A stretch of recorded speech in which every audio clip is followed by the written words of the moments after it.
अस्सलामु अलैकुम वरहमतुल्लाहि वबरकातुह। अल्हम्दुलिल्लाहि नहमदुहु व नस्तईनुहु व नस्तगफिरुहु व नु'मिनु बिही व नतवक्कलु अलैहि व नऊज़ु बिल्लाहि मिन शुरूरि अनफुसिना व मिन सय्यिआति अमालिना मन यहदिहिल्लाहु फला मुदिल्ल लहु व मन युद्लिल्हु फला हादिय लहु अशहदु अन ला इलाहा इल्लल्लाहु वहदहु ला शरीका लहु व अशहदु अन्ना मुहम्मदन अब्दुहु व रसूलुहु अम्मा बाद फ़इन्न खैरल हदीसी किताबुल्लाह व खैरल हदी हदी मुहम्मदिन सल्लल्लाहु अलैहि व आलिहि वसल्लम व शर्रल उमूरि मुहदसातुहा व कुल्लु मुहदसतिन बिदअ व कुल्लु बिदअतिन दलाला व कुल्लु दलालतिन फिन्नार। औज़ु बिल्लाहि अस्समीउल अलीम मिनश शैतानिर रजीम मिन हम्दिही व नफ़्ख़िही व नफ़्सिही बिस्मिल्लाहिर रहमानिर रहीम। रब्बी इश्रह ली सदरी व यस्सिर ली अमरी वहलुल उक़दतम मिन लिसानी यफ़क़हू क़ौली। रब्बी ज़िदनी इल्मा रब्बी ज़िदनी इल्मा रब्बी ज़िदनी इल्मा अल्लाहुम्मा अन्फ़अनी बिमा अल्लमतनी व अल्लिमनी मा यनफ़अनी व ज़िदनी इल्मा। अल्हम्दुलिल्लाहि अला कुल्लि हाल व अऊज़ु बिल्लाहि मिन हालि अहलिन नार। औज़ु बिल्लाहि अस्समीउल अलीम मिनश शैतानिर रजीम बिस्मिल्लाहिर रहमानिर रहीम।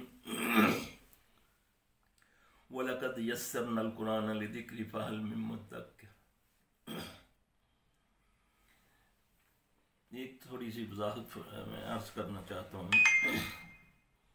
कि वो जो पिछले दरसों में मैंने एक जो हदीस बयान की थी धोनी वाली, ये मैंने तिब्बे नबवी खालिद गज़नवी रहमतुल्लाह अलैह की किताब से लिया था ये हवाला। तो ये हदीस तो कमज़ोर है, मगर इसको मुजरब समझ के आप इसको धोनी को दे सकते हैं। हदीस की कमज़ोर है सनद, लेकिन एज ए इलाज हम इसको एज ए मुजरब समझ के कर सकते हैं। इंशाल्लाह इसके बहुत फ़ायदे हैं।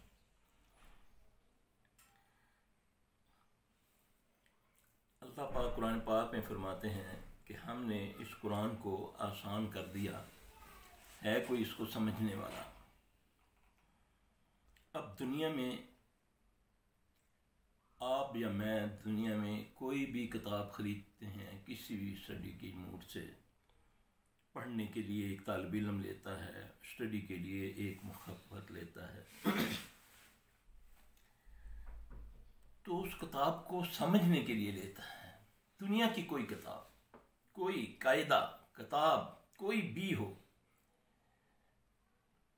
मुसलमानों को अल्लाह ने एक किताब दी जो अल्लाह ने दी, जिसका नाम है कुरान। बदनसीबी कि इसको हम पढ़ते हैं, समझते नहीं। बाकायदा एक साजिश की गई कुरान के मुतल्लिक, दुश्मनाने इस्लाम ने, यहूद व नसारा ने, कि जब तक मुसलमान कुरान और हदीस पर अमल करता रहा, ये गलबे पे गलबा आता रहा। फिर उन्होंने इसके बारे में कुछ लोगों को पैदा किया, मुसलमानों ही के ग्रोह में से, जिन्होंने जहन में ये डालना शुरू कर दिया कि ये बहुत मुश्किल है, इसको समझने के लिए तुम्हें 14 उलूम चाहिए, कोई कहता है 21 उलूम चाहिए। तो भेजने वाला रब जिसकी ये किताब है, उसने फरमाया वलक़द यस्सरनल कुरान लिज़िक्रि फ़हल मिन मुद्दक्किर। हमने इस कुरान को आसान कर दिया, है कोई इसको समझने वाला, है कोई। इससे मुराद खाली मुसलमान नहीं, हर कोई इसको समझने वाला ये हदायत की किताब है, ये हुदल्लिन्नास है, ये मुत्तकियों के लिए शिफा है, मोमिनों के लिए शिफा है। अंदरूनी, बैरूनी, रूहानी, जिस्मानी, हर किस्म की शिफा है ये कुरान। इस कुरान की इसकी करामत ये है कि जब काफिर इसको रद्द करने के लिए जब इसकी स्टडी करता है तो वो अपनी इस्लाह कर लेता है, अल्लाह उसको हदायत दे देते हैं। मुझे एक वाक़या याद आ रहा है, एक बंदा जर्मन का साइंसदान है, वो लिखता है कि अपनी सुनाने में लिखता है कि मैं मुसलमान कैसे हुआ। एयरपोर्ट पे बैठा हुआ हूँ, मेरे साथ एक मुस्लिम नौजवान बैठा हुआ है, वो एक पॉकेट साइज कुरान निकाल के उसको पढ़ रहा है। तो मुझे कुरान से बड़ी एलर्जिक थी, मैं कुरान से उसको अच्छा नहीं समझता था। थोड़ी सी गुफ्तगू हुई, उसका ऐलान हो गया, फ़ोन उसका जहाज़ जाने का टाइम हो गया। वो जाते हुए वो कुरान पाक मुझे पकड़ा गया, कहता आप इसको पढ़ें। वो इंग्लिश ज़बान में था।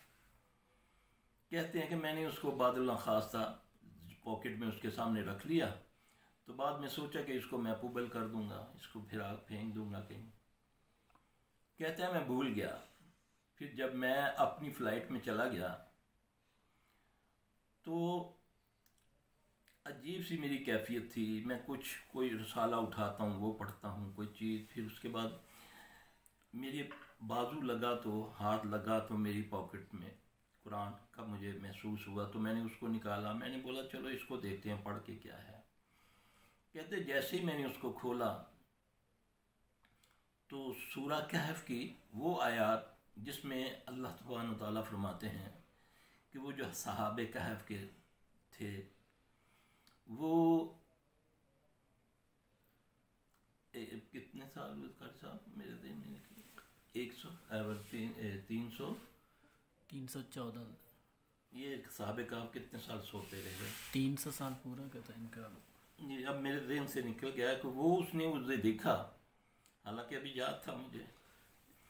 तो उसने बोला कि मैंने गौर किया कि ये इंसान इतने साल सोता रहा। और वो कहता फिर इस पर मैंने जब गौर किया कि हम उनको करवटें देते रहे। तो मैं डॉक्टर था, मैं रिसर्च की कि वाकई कि अगर वो साकत पड़े रहते तो जाहिर है कि उनका जिस्म मट्टी खा जाती। उनका करवटों का बदलना ये एक मुआजिज़े से काम नहीं है और तभी वो सलामत रहे। लेकिन जब कुत्ते के ऊपर मेरी नज़र पड़ी कि उनका कुत्ता अपनी बाहें फैलाए बैठा था, टांगें फैलाए, तो मैंने बोला ये तो इसका जिक्र नहीं है कि इसने करवटें बदलनी है, इसकी करवटें बदलाते रहे, तो ये कैसे बच गया? तो फिर मैंने कुत्ते पर सर्च की। जब मैंने कुत्ते पर सर्च की तो मैंने देखकर हैरान रह गया कि उसके सीने के अंदर एक अल्लाह पाक ने ऐसी गदूद डाली हुई है, ऐसी गदूद बना दी है कि वो सैकड़ों साल बैठा रहे ज़मीन पर। उस गदूद से ऐसे ऐसे अज्जा खारिज होते रहते हैं जो उसके जिस्म को मट्टी नुकसान नहीं पहुंचा सकती। कहते इस चीज़ को देखकर मैं मुसलमान हो गया कि ये हक है। अब मुसलमानों की किताब उतारने वाले रब और हमारी गाइड बुक, एक मामूली सी घड़ी, एक मोबाइल लें, एक एयरफोन लें तो उसके साथ छोटी सी किताब मिलती है कि ये गाइड करके जिस तरीके से इसको इसमें लिखा हुआ है, तो इसको हमारे लिए मुश्किल बना दिया, इससे हमें इतना दूर कर दिया। ठीक है, इसको पढ़ो, इसके पढ़ने का स्वभाव है, लेकिन इसको इसमें गौर करने का हुक्म है, गौर करो। आज मुसलमान अगर कुरान पर गौर करता होता तो अल्लाह के फजल से इस पर रहमते ही रहमते नाज़िल होती। ठीक है, पढ़ते हैं, आज मैंने 2 पारे पढ़ लिए, ये कर लिया, वो कर लिया, ये क्या मुझे नहीं समझ आ रही कि इसको समझेंगे नहीं तो कैसे आगे चलेंगे। इसमें हमारी सारी ज़िंदगी कैसे चलानी है, इसमें हमारी सियासत, हमारी माशरत, हमारी सकाफत, ये पूरी गाइडलाइन है, मगर बदनसीबी है कि हमने कुरान को समझा ही नहीं है। काश हमने कुरान को समझा होता। अल्लाह फरमाते हैं मैंने इसको आसान कर दिया। एक बार नहीं, 2 बार नहीं, 3 बार नहीं, 4 बार अल्लाह ने सूरह कमर में फरमाया वलक़द यस्सरनल कुरान लिज़िक्रि फ़हल मिन मुद्दक्किर। हमने इसको आसान कर दिया, है कोई इसको समझने वाला? तो बदनसीबी ये है कि मैं अगर इसको पढ़ूं, इसको समझूं, तो मेरा ईमान है इंशाअल्लाह लज़ीज़, इंशाअल्लाह लज़ीज़, अल्लाह के फजल से हमारे मामलात इसी में हल है। अब कोई मुश्किल आए, अल्लाह कुरान में फरमाता है कि तुम पर कोई मुश्किल आए तुम क्या करो, वस्ताईनु बिस्सब्र वस्सलाह। ये कुरान कह रहा है, कोई लंबा चौड़ा नुस्खा ही नहीं है। नमाज और सब्र ये नुस्खा है। ये दूसरे जो मामलात हैं जितने भी हमारे हैं, जरा सी मुश्किल में हम क्या क्या वजीफे चिल्ले शुरू कर देते हैं। अल्लाह फरमा रहे हैं कि या अय्युहल्लज़ीना आमनू इस्तईनु बिस्सब्रि वस्सलाह। अब नबी अलैहिस्सलाम सल्लल्लाहु अलैहि वसल्लम पर आप सल्लल्लाहु को बिच्छू ने काटा है, जिस्मानी तौर पे काटा ना। आपने फरमाया लानत हो इस अकरब पर, ये ना देखता है नबी, ना देखता है आमी, इसकी फितरत है काटना। फिर नबी सल्लल्लाहु अलैहि वसल्लम ने इसका प्रैक्टिकल क्या बताया? आपने इसके ऊपर सूरह फलक और नास भी पढ़ी और नमक और पानी लिया और उस पर। अब ये पूरी गाइडलाइन है, दवा और दुआ भी किसी भी मामले में, ये कुरान से हमें मिलता है। कौन सी ऐसी चीज़ है जो कुरान में मौजूद नहीं है? अगर वो समझ नहीं आती तो नबी हमें समझा देते हैं। एक साजिश के तहत हमें कुरान हदीस से दूर किया गया। हदीसों के मामले में ये ज़हन डाल दिया गया कि ये तो मेरी समझ आएंगी, ये तो तफरका डालती हैं, ये इसके पढ़ने से तो आदमी बिल्कुल गुमराह हो जाता है, नाउज़ बिल्लाह मिन ज़ालिक।